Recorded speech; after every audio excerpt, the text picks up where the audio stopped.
जो स्वयंसेवी संस्थाएँ हैं, वो लोगों के लिए कहीं न कहीं काम करती हैं। जो चीज़ें सरकार कई बार लोगों तक मुहैया नहीं करा पाती, वो एक तरह से सरकार के ही एडिशनल जाकर भी एक काम करती है और जनता की तरफ से काम करती है। मानवाधिकार का काम करती है। जो नागरिकों के अधिकार हैं, उनको लेकर वो काम करते हैं। पर ऐसी संस्थाओं को लेकर हम देखते हैं कि पिछले की सरकार जो थी, पहले की 2014 के पहले की, उनमें भी कभी समस्याएँ हुई हैं। पर 2014 से जो मोदी सरकार हमारे देश में है, उसने तो एक बहुत अलग तरह से परेशान करना, सारी स्वयंसेवी संस्थाओं को, संगठनों को, जन आंदोलनों की तो बात हम सबको पता ही है, वैसा शुरू किया है। फिर वो फंडिंग को लेकर परेशानियाँ हो वगैरह, उन सबको लेकर भी किया है, पर यहाँ पर हम समझना चाह रहे हैं कि ऐसा सरकार क्यों करती है? जबकि ये जनता की मदद करते हैं, जनता के एक तरह से हम कहें तो जनता को जो समस्या है उन्हें ठीक करते हैं, यानी सरकार का ही एक काम वो कर रहे हैं।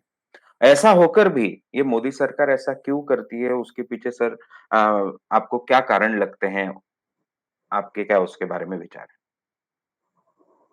क्षितिज जी, हमारे देश में और दुनिया में लोकतंत्र निर्माण के लिए 4 मददगार मंच माने जाते रहे हैं।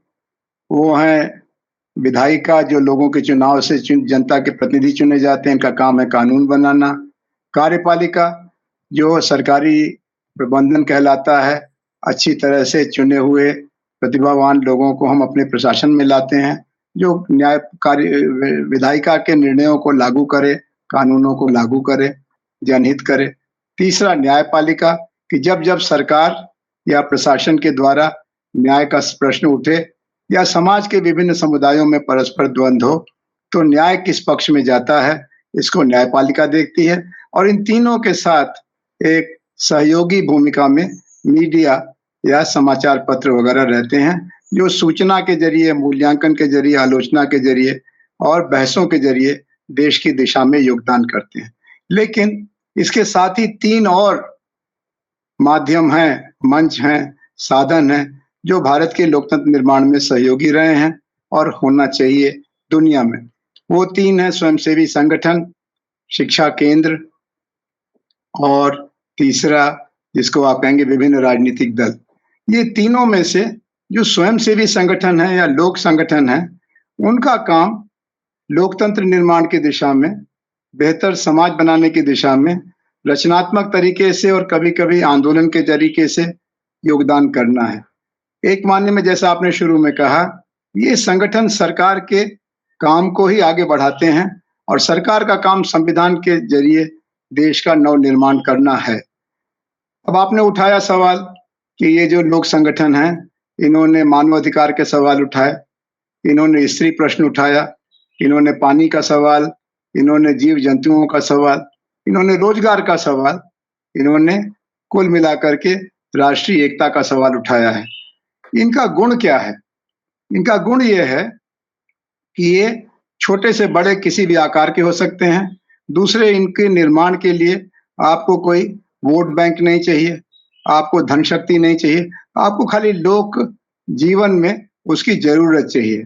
और इनका जो सबसे बड़ा गुण है, जो दलों के अंदर मर्यादा या सीमा के कारण है, सरकार के अंदर है, प्रशासन के अंदर है, वो ये कि ये लोकप्रियतावादी नहीं है।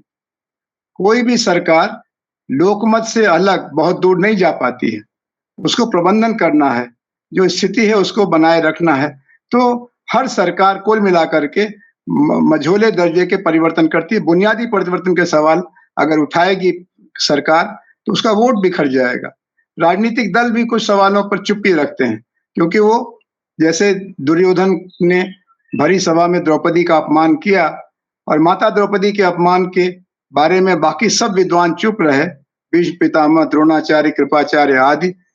तो क्यों? क्योंकि वो राजा का नमक खाते थे। वैसे बहुत सारे मंच, बहुत सारे संगठन और बहुत सारे आंदोलन तो होते हैं, लेकिन कई बड़े सवालों पर वो चुप रहते हैं। क्यों? क्योंकि उनका वोट का मामला है और वोट के सवाल पर बड़े से बड़े झुक जाते हैं। लोक संगठन इस मायने में बेपरवाह होते हैं। जो सच है उसको बोलना है और जो सच है उसके लिए लोगों में, जो वंचित हैं, जो स्वरहीन हैं, उनको आवाज़ देना है। वोट की उनको परवाह नहीं है। चंदे की उनको परवाह नहीं है, लोकप्रियता को उनको परवाह नहीं है। एक मायने में ये अगली कतार के लोकतंत्र निर्माता होते हैं, अगली कतार के स्वराज्य रचनाकार होते हैं। गांधी जी ने इन संगठनों को रचनात्मक कार्य में जुड़े लोगों का नाम दिया था। भारत में बहुत पुरानी परंपरा है स्वयंसेवी संगठनों की। 19वीं शताब्दी के नवनिर्माण से शुरू करके और आज भी बहुत सारे बड़े सवालों पर ये लोक संगठन बुनियादी काम कर रहे हैं। स्वामी विवेकानंद बिना रामकृष्ण मिशन के कहाँ रहते? स्वामी दयानंद आर्य समाज के बिना नहीं जाने जाते और महात्मा गांधी जो सर्वोदय का आंदोलन था, रचनात्मक कार्यक्रमों के तमाम मंच थे, उनके बिना अधूरे रहते। आज भी सभी प्रकार के विचारों के लिए लोक संगठनों की एक भूमिका है। अब सवाल यह है कि मौजूदा सरकार इन संगठनों से क्यों घबराती है? आपने बहुत अच्छी बात कही कि हर सरकार इन लोक संगठनों से घबराती है। कौन आलोचना पसंद करता है? सत्ता के लोगों की एक बीमारी होती है चापलूसी को पसंद करना, खुशामद को पसंद करना, आलोचना को बर्दाश्त नहीं करना। जो सरकार जितनी कमजोर होती है, वो उतनी ही ज्यादा सख्त होती है लोक संगठनों के प्रति, मीडिया के प्रति, स्वतंत्र चिंतन के प्रति, स्वतंत्र नागरिक पहल के प्रति। लोक शक्ति से राज शक्ति घबराती है, लेकिन वो राज सत्ता ज्यादा घबराती है जिसकी जड़ें लोक जीवन में कमजोर होती हैं। जो चालाकी से हुकूमत में आते हैं, वो लोक शक्ति से घबराते हैं। इस सरकार का अपना एक दायरा है संगठनों का। ऐसा नहीं कि इनके पास लोक संगठन नहीं है। शिक्षा में, शिक्षा से लेकर के धर्म स्थानों के प्रबंधन तक में इन्होंने अपनी उंगलियां डाल रखी हैं, अपने संगठन बना रखे हैं। कहते हैं कि कई 100 संगठन इनके हैं। कुछ संगठनों को तो हम भी जानते हैं।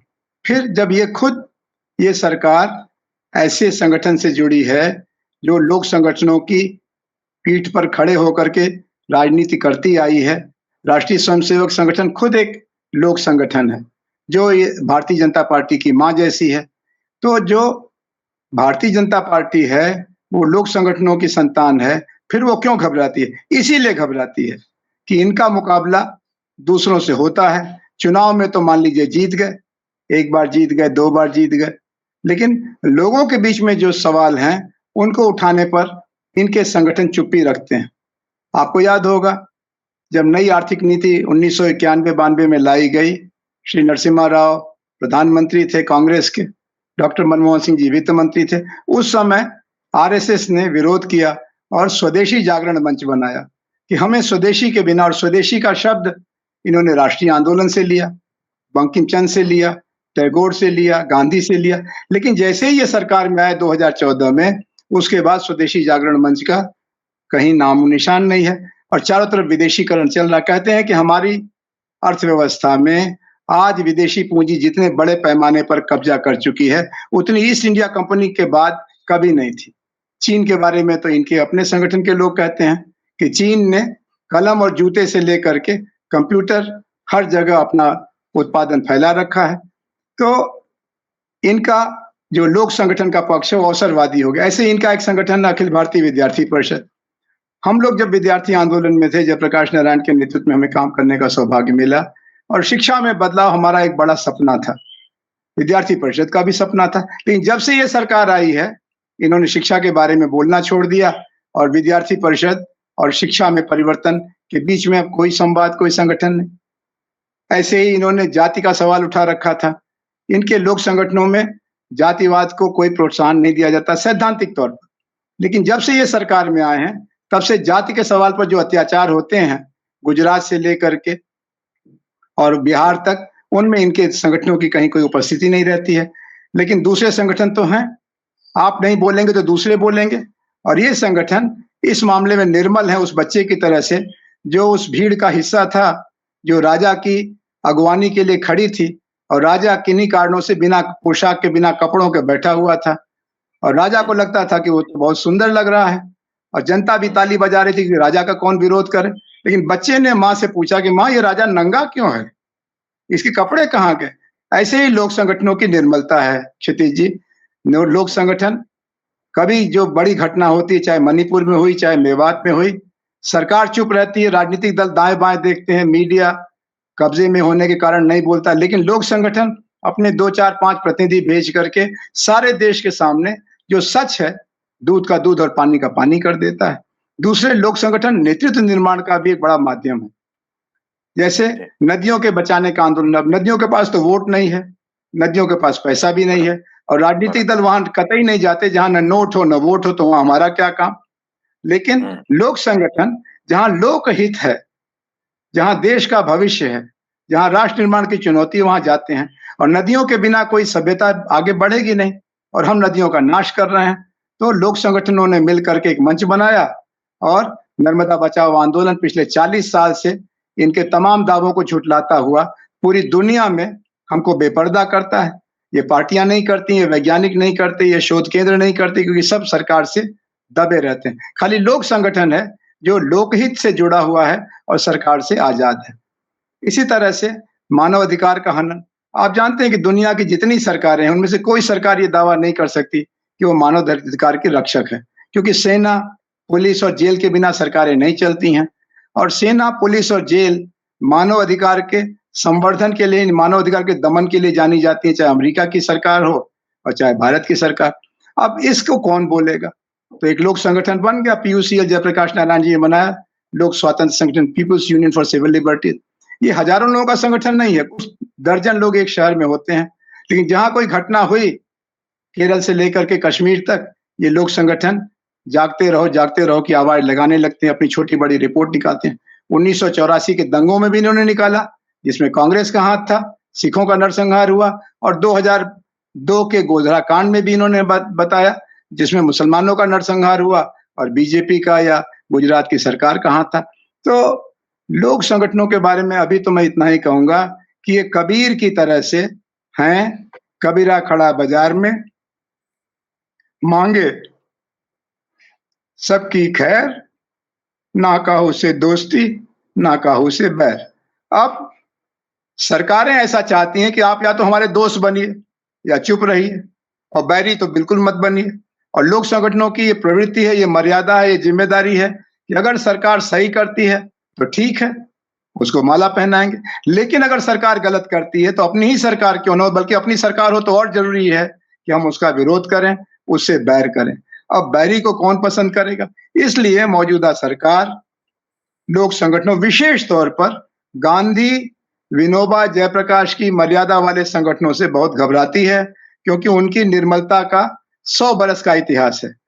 गांधी के नेतृत्व में पहले लोक संगठन 1917-18 में बने, 2023, इस 110 साल की कहानी में गांधी गए तो विनोबा आए, विनोबा के साथ जयप्रकाश आए, जयप्रकाश के पहले कृपलानी थे, जयप्रकाश के बाद और लोग आए।